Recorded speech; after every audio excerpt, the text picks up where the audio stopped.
Kalau dari saya sendiri sih pernah ngalamin yang namanya culture shock gitu. Kayak orang Palembang tuh hampir sama.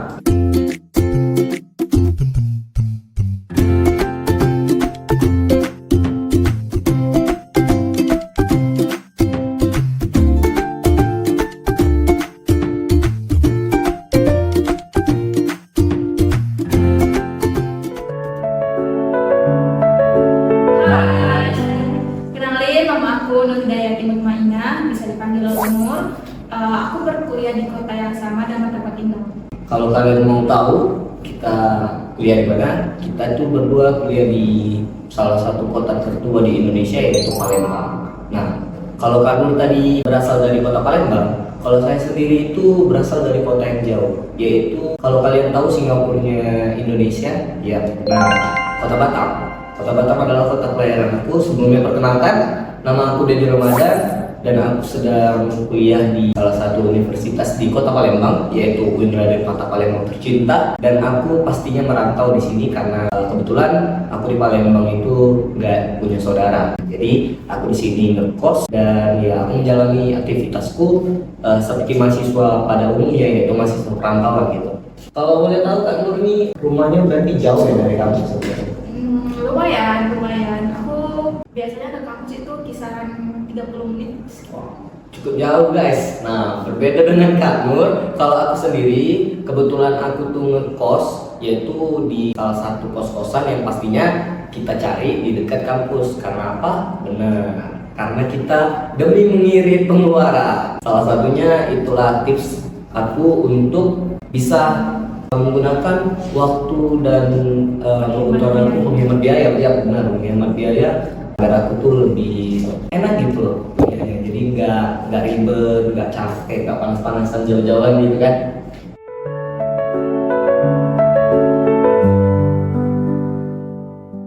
Dari segi keuangan sih, alhamdulillah aku full dari orang tua, biaya orang dari orang tua. Kalau untuk kesulitan dalam misalkan keuangan dalam pendidikan itu alhamdulillah ditanggung semua. Kalau untuk kebutuhan ya paling aku mulai nabung dari uang yang diberi orang tua itu untuk beli kebutuhan aku sendiri. Misalkan kayak kalau perempuan mungkin skincarean ya, mulai nabung ataupun cari-cari uang penghasilan dari sosmed gitu misalnya. Dari jadi apa sih reseller kayak gitu kan yang dengan finance itu. Kalau untuk tantangan yang sulit banget itu untuk sejauh ini belum ada sih.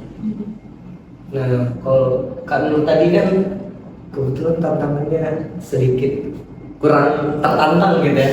Nah, mungkin agak sama, tapi bedanya itu paling ketika ada pengeluaran yang mendadak. Kalau kebetulan kan aku nih ngerantau nih, jadi kalau aku uang untuk kuliah dan uang kehidupan gitu kan, uang kos dan lain-lainnya itu kan ditransfer gitu kan. Nah, jadi kadang ditransfer itu pas-pasan gitu. Jadi cuma untuk jajan, untuk makan, tapi untuk kebutuhan lain misalnya motor nih, kan punya motor kan, motor mogok tiba-tiba kan dibawa ke bengkel. Nah, itu pengeluaran mendadak itu yang kadang bikin jadi tantangan kita berat. Kita lebih milih mana sih, lebih mengungkap yang mana sih, kayak uang, mungkin mengurangi uang makan dulu gitu kan. Nah, tapi kalau mau minta ke orang tua itu rasanya berat gitu. Jadi kayak lebih tertantang di ketika kita memiliki kebutuhan yang tiba-tiba gitu. Itu sih.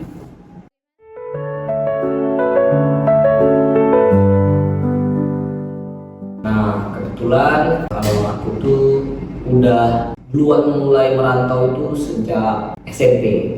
Nah, jadi udah mulai bisa menyelesaikan masalah sendiri. Karena kan dari pengalaman hidup pastinya kita udah pernah belajar nih apa-apa aja sih kesalahan, apa-apa aja sih permasalahan yang dihadapi sama anak-anak yang seperti saya ini merantau itu kan, suka merantau jauh dari orang tua.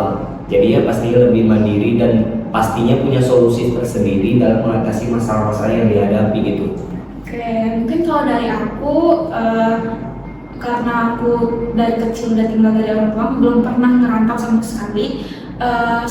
persoalan yang aku hadapi mungkin aku bisa mencari solusi ya dari orang-orang sekitar, terutama itu mungkin dari keluarga yang terdekat, terus ke teman-teman. Kalau misalkan solusi yang mereka berikan kepada aku itu menurutku kurang untuk bisa aku ambil, mungkin aku bisa mencari solusi-solusi itu dengan cerita ke yang ahli, ke pakar ahli gitu. Kalaupun misalkan ada masalah yang berat, mungkin bakal aku sharing-sharing juga, biar aku ngerasa aku tuh ngadepin nggak sendirian gitu.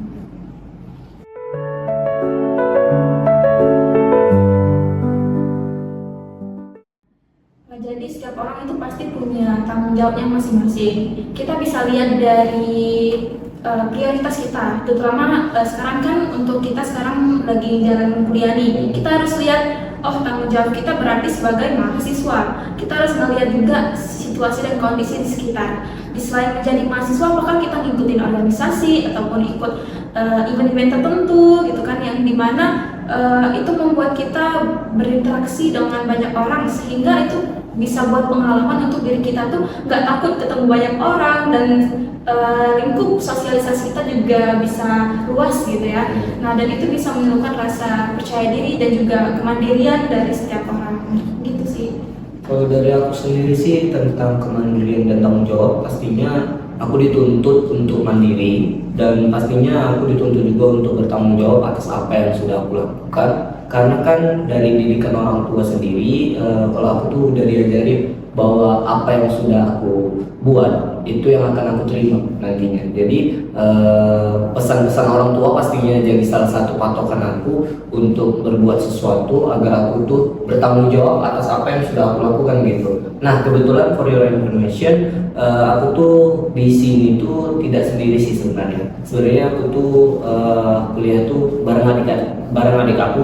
Nah, jadi tanggung jawab aku tuh bukan hanya kuliah, tapi menjaga adik aku juga dari segi pergaulannya, mungkin dari segi pendidikannya juga kuliah. Jadi aku tuh tetap mengontrol adik aku di sini, karena kan kami berdua pastinya jauh dari orang tua itu kan rentan yang namanya pergaulan bebas gitu. Jadi aku sebagai kakaknya pasti akan bertanggung jawab untuk menjaga adik aku gitu.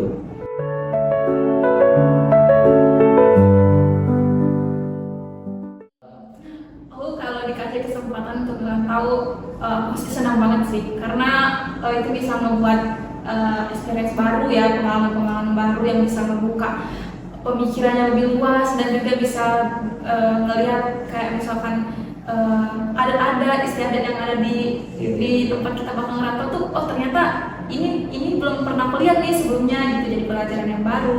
Aku pasti bakal pilih untuk bisa ngerantau sih kalau diizinin. Untuk alasannya ya pasti jadi, itu membuka wawasan ya. Yang ngerantau gitu ya? Iya, pengen ngerantau. Nah, kalau aku sendiri sih agak gimana ya, pro dan kontra gitu, dengan batin sendiri gitu. Karena kan suatu sisi ya karena udah biasa dari SMP, jadi kalau sekarang mungkin kalau ditanya pengen kalau dikasih milih ngerantau atau enggak, pastinya udah milih ngerantau. Karena apa? Karena kan udah biasa gitu kan dari SMP gitu. Tapi di satu sisi itu kayak memang ada keinginan gitu kan, keinginan ketika dimana saat ngerantau itu kan, misalnya aku lagi kuliah di liburan, nah tapi liburannya itu cuma jangkanya dekat gitu liburnya. Jadi kayak di hari-hari tertentu, misalnya lebaran, kayak lebaran kemarin tuh nggak balik kampung gitu, itu rasanya sedih gitu sih, pasti ingat kawan-kawan yang pada iya jauh dari keluarga. Kalau kawan-kawan kan pasti lebaran bersama keluarga tuh kayak hangat gitu kan. Kalau ini enggak, cuma berdua sama adik.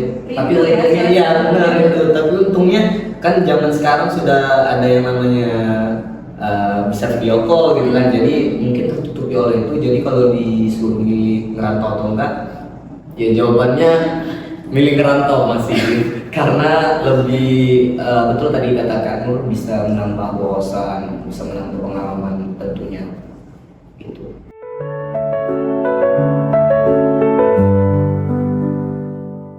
Kalau dari aku sendiri, alhamdulillah sangat nyaman ya. Mungkin kalau untuk properti yang sudah disediakan, yang dikasihkan untuk dari orang tua untuk aku itu sendiri, alhamdulillah udah cukup lengkap, fasilitasnya nggak ada yang kurang gitu.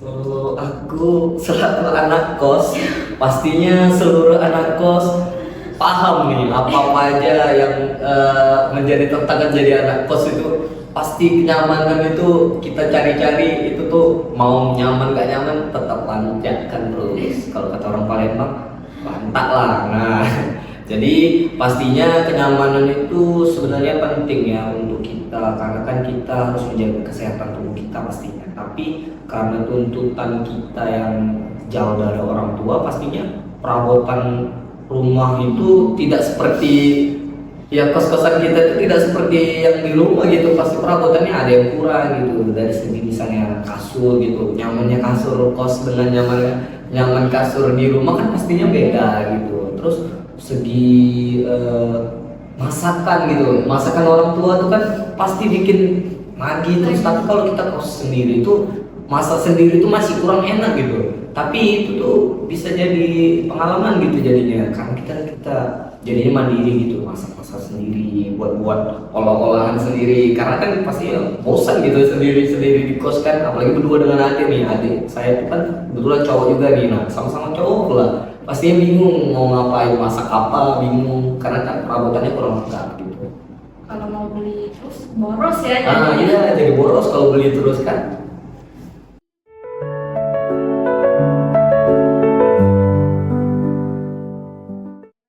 Kalau kehidupan sosial sih alhamdulillah lancar, karena kan saya anaknya jiwa sosialis banget aja kelas. Karena kan kita dari kecil udah merantau, pastinya udah basic lah kalau untuk nyari lingkungan pertemanan gimana milih-milihnya. Terus pastinya kita sudah bisa nyesuaiin gitu sama lingkungan sosial. Nah, kebetulan juga kan saya anaknya tuh nggak bisa diam di kos. Nah, jadi ikut organisasi, ikut kesana kesini. Nggak mau dia lah, pokoknya harus punya teman baru supaya bisa punya koneksi gitu ya. Nanti kan koneksi itu dibutuhin banget gitu untuk di kemudian harinya, karena kan itu siapa tahu bisa menolong kita di kemudian hari gitu. Oke, kalau dari aku sendiri, aku juga ikut organisasi ya, terutama alasannya karena tadi cari pengalaman juga untuk belajar untuk berorganisasi ya, ketemu sama banyak orang itu kan bisa memperbaiki lingkungan sosial kita kan. Dari situ juga aku banyak belajar, ketemu orang baru ya, otomatis ketemu orang baru, pengalaman baru, cerita baru, bisa sharing gitu kan. Di situ juga pasti banyak yang belum ketahui, jadi ilmu baru ya untuk aku. Alhamdulillah lingkungan sosial aku juga baik. Tapi mungkin kalau dari kita berdua mungkin bedanya kalau Kak Nur tuh karena sudah mengenal lingkungan situ kan, karena belum jadi kayak budayanya itu gitu kan. Nah, mungkin kalau dari saya sendiri sih pernah ngalamin yang namanya culture shock gitu. Kayak orang Palembang tuh hampir sama dengan orang-orang di Batam, tapi kayak awal mulai percakapan itu kan bahasanya pasti beda gitu kan. Jadi itu jadi tantangan gitu, kayak dia ngomong apa sih, tapi lama-kelamaan jadi bisa bahasanya gak asing lagi, jadi udah mulai biasa ngobrol, jadi kayak asik juga gitu kan, punya bahasa baru, bisa belajar bahasa baru dan mengenal budaya-budaya baru gitu. Asik sih sebenarnya. Oke, terima kasih udah datang menjadi narasumber kami di Dua Sisi. Ini ya, anak rantau versus anak yang bukan rantau, guys. Oke guys, jadi mungkin itu aja pengalaman yang bisa kami share pada teman-teman. Jadi kalian gak bisa pasti bedain dari dua sisi kami. Satunya anak rantau, satunya anak apa nih disebut? Anak pribumi. Benar, anak pribumi. Jadi perbedaannya itu nggak terlalu signifikan, tapi bisa menambah wawasan teman-teman dan pandangan teman-teman yang mungkin mau ngerantau tapi takut-takut nih gitu. Jadi bisa jadi acuan untuk teman-teman semua. Saja dari kami, happy watching, dadah. Dadah, thank you guys.